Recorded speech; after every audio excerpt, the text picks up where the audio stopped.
बिस्मिल्लाहिर्रहमानिर्रहीम। अस्सलातु वस्सलामुन अलैका या रसूलल्लाह सल्लल्लाहु ताला अलैहि वसल्लम। हजरत हसन को जहर दिलाने के बाद क्या यजीद ने उनकी बीवी से निकाह किया था?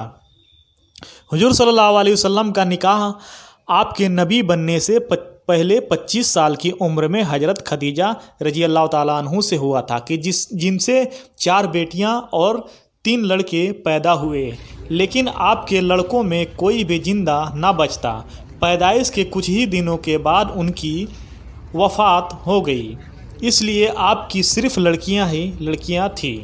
नबूवत के 8वें साल हुजूर सल्लल्लाहु अलैहि वसल्लम की बांदी हजरत मारिया किब्तिया के बतन से आपकी 8वीं औलाद पैदा हुई कि जिनका नाम हजरत इब्राहिम रखा गया। आप सल्लल्लाहु अलैहि वसल्लम को अपने इस लड़के से बहुत ज़्यादा मोहब्बत थी, क्योंकि लड़कों में आपकी ये पहली औलाद थी कि जो कई सालों तक ज़िंदा रहे। लेकिन अल्लाह की मर्ज़ी के हुजूर सल्लल्लाहु अलैहि वसल्लम के ये लड़के हज़रत इब्राहिम भी ज़्यादा दिन तक ज़िंदा ना रह सके।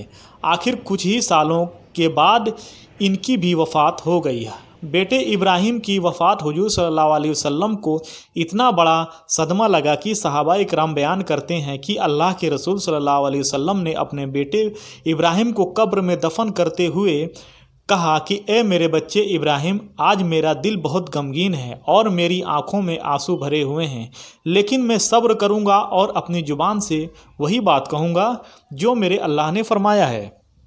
जब हुजूर सल्लल्लाहु अलैहि वसल्लम के बेटों में सभी की वफ़ात हो गई तो मक्का के काफिरों में से एक ने कहा कि ए मोहम्मद, अब तो तुम बिल्कुल बेनस्ल बनकर रह जाओगे, क्योंकि तुम्हारा कोई भी लड़का ज़िंदा नहीं बचता। तो इसका साफ मतलब है कि तुम्हारी वफ़ात के बाद तुम्हारा नाम लेने वाला भी कोई नहीं बचेगा। दुश्मनों की तरफ से ऐसी बातें सुनकर हुजूर सल्लल्लाहु अलैहि वसल्लम के दिल पर बहुत बड़ा सदमा लगा और आप गमगीन होकर बैठ गए। लेकिन उसी वक्त हज़रत जिब्राइल अली आमीन अल्लाह की तरफ से वही लेकर आए और कहने लगे कि ए अल्लाह के रसूल, अल्लाह ताला सूरह कौसर नाजिल करते हुए फरमाते हैं कि ए मेरे प्यारे नबी, ये काफिर लोग आपको बेनस्ल कहते हैं, तो इन्हें जाकर बता दो कि आपका दुश्मन खुद बेनस्ल होकर रह जाएंगे।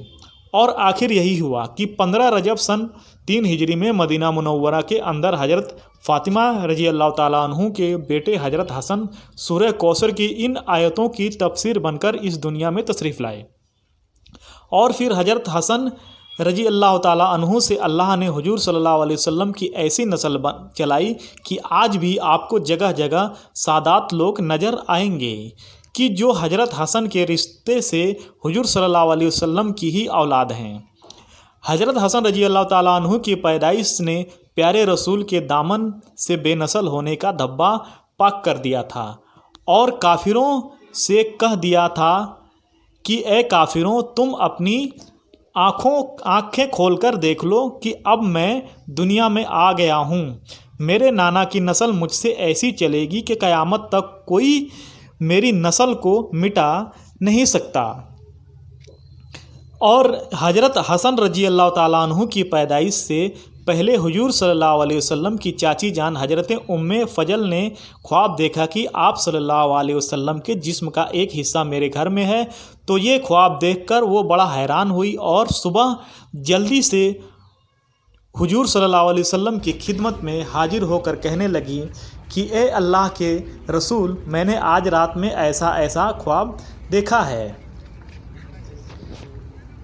तो हुजूर सल्लल्लाहु अलैहि वसल्लम ने उन्हें ताबीर बताते हुए फरमाया कि ए मेरी चाची जान, जल्द ही मेरी बेटी फ़ातिमा के घर एक बच्चा होगा कि जिसकी परवरिश आप खुद अपने घर में रहकर फरमाओगी। हज़रत हसन रजी अल्लाह ताला अन्हु की पैदाइश पर हुजूर सल्लल्लाहु ताला अलैहि वसल्लम इतना ज़्यादा खुश हुए कि जल्दी से बेटी के घर आकर अपने नाती को गोद में ले लिया। घर वालों ने हज़रत हसन का नाम हमजा या हर्ब रखा था, लेकिन हुजूर सल्लल्लाहु अलैहि वसल्लम ने अपने इस नाती का नाम बदलकर हज़रत मूसा अलैहिस्सलाम के बड़े भाई हज़रत हारून के बेटे का नाम से मिलता जुलता रखा, क्योंकि अल्लाह के रसूल सल्लल्लाहु अलैहि वसल्लम फरमाया करते थे कि हसन के वालिद अली मेरे लिए वैसे ही मददगार हैं जैसे हज़रत मूसा अलैहिस्सलाम के लिए उनके बड़े भाई हारून थे। हज़रत हसन रजी अल्लाह ताला अन्हु ने 7 साल अपने नाना के जेरे साए में गुजारे। इसलिए आपके ऊपर हुजूर सल्लल्लाहु अलैहि वसल्लम की हज़ारों आदतों का असर था कि जिनमें सबसे मशहूर आदत सखावत थी। हज़रत हसन रजी अल्लाह ताला अन्हु इतनी ज़्यादा सखावत और गरीबों की मदद करते कि हर देखने वाला हैरान रह जाता। हुजूर सल्लल्लाहु अलैहि वसल्लम की वफ़ात के बाद जब हज़रत हसन रजी अल्लाह ताला अन्हु की जवानी की उम्र को पहुँचे तो एक बार वो रास्ते से कहीं जा रहे थे कि अचानक उन्हें एक गुलाम नज़र आया। उस गुलाम के हाथ में एक रोटी थी। वो रोटी का एक टुकड़ा खुद खाता और दूसरा टुकड़ा सामने बैठे कुत्ते को खिला देता।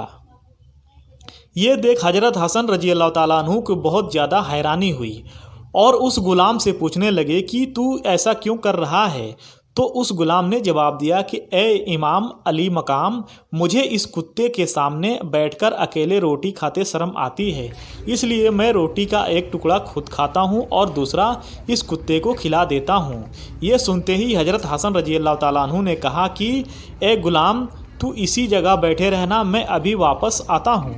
इतना कहकर हज़रत हसन रजी अल्लाह ताला अन्हु उस गुलाम के मालिक के पास पहुँचे और गुलाम के साथ उस बाग को भी खरीद लिया कि जिसमें वो गुलाम का काम किया करता था। और फिर जल्द से वापस आकर उस गुलाम से कहने लगे कि ए गुलाम, मैंने तेरे साथ इस बाग को भी खरीद लिया है, इसलिए आज से मैं तेरा मालिक हूँ। ये सुनते ही उस गुलाम ने सर झुकाकर कहा कि आपका जो भी हुक्म होगा मैं उसकी तामील करूँगा। तो हज़रत हसन रजी अल्लाह ताला अन्हु ने फरमाया कि ए गुलाम, जा, आज से मैंने तुझे अल्लाह के लिए आज़ाद कर दिया और ये बाग भी मैं तुम्हारे नाम करता हूँ। हज़रत हसन रजी अल्लाह ताला अन्हु की इन्हीं सब पाकीज़ा आदतों की वजह से सारे मदीना वाले आपसे बहुत मोहब्बत करते थे। लेकिन बनु उमैया के लोग हुकूमत के नशे में आकर अहले बैत से नफ़रत करने लगे थे। इसीलिए यजीद ने साजिश करके हज़रत हसन रजी अल्लाह ताला अन्हु की बीवी जादा से कहा कि अगर तुम अपने शौहर हज़रत हसन को जहर देकर ख़त्म कर दोगी तो मैं खुद तुमसे शादी कर लूँगा और फिर तुम महल की रानी बनकर रहोगी।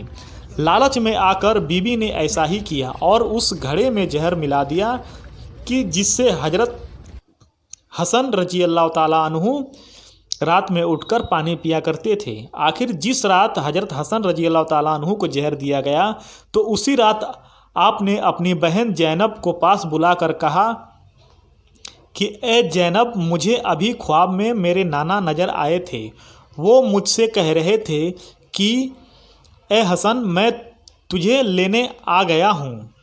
ये सुनकर हज़रत जैनब रजी अल्लाह ताला अन्हु बहुत ज़्यादा रोने लगी और फिर हज़रत हसन रजी अल्लाह ताला अन्हु ने कहा कि ए जैनब, जाओ और मेरे लिए घड़े से पानी ले आओ। हज़रत जैनब रजी अल्लाह ताला अन्हु उठकर घड़े के पास गई और फिर एक प्याले में पानी भरकर अपने भाई हज़रत हसन के सामने लाकर रख दिया। हज़रत हसन रजी अल्लाह ताला अन्हु ने जैसे ही वो पानी पिया तो जहर इतना तेज़ था कि आपकी आंतें कटने लगी और खून की उल्टियाँ आना शुरू हो गईं।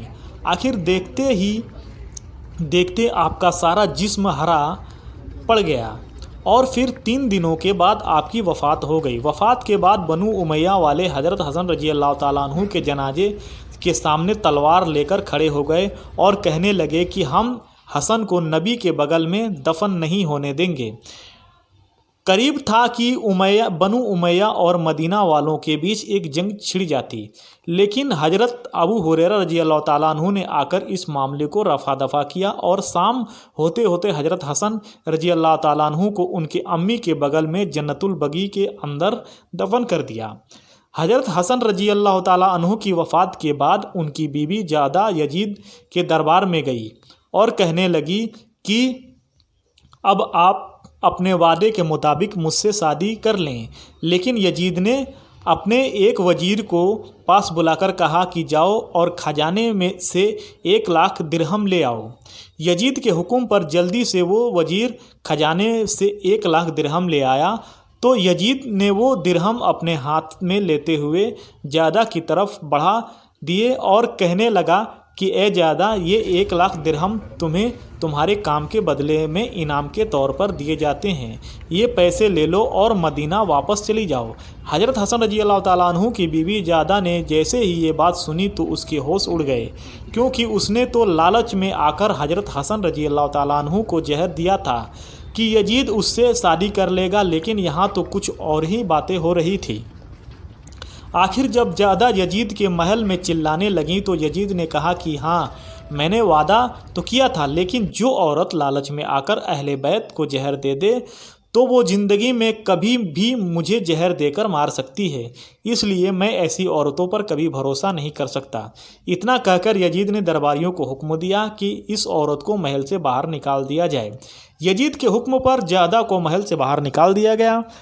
फिर कुछ सालों के बाद ज़्यादा ने याकूब नाम के एक शख्स से शादी कर ली और उससे उनकी कई औलादें हुई, लेकिन उसके शौहर ज़्यादा दिन जिंदा ना रह सके। आखिर वाक़िए हर्रा के दिन जब यजीद ने मदीना पर फ़ौज भेजकर बड़े बड़े सहाबा इकराम को शहीद करवाया तो उसी जंग में ज़्यादा के शौहर याकूब भी शहीद हो गए।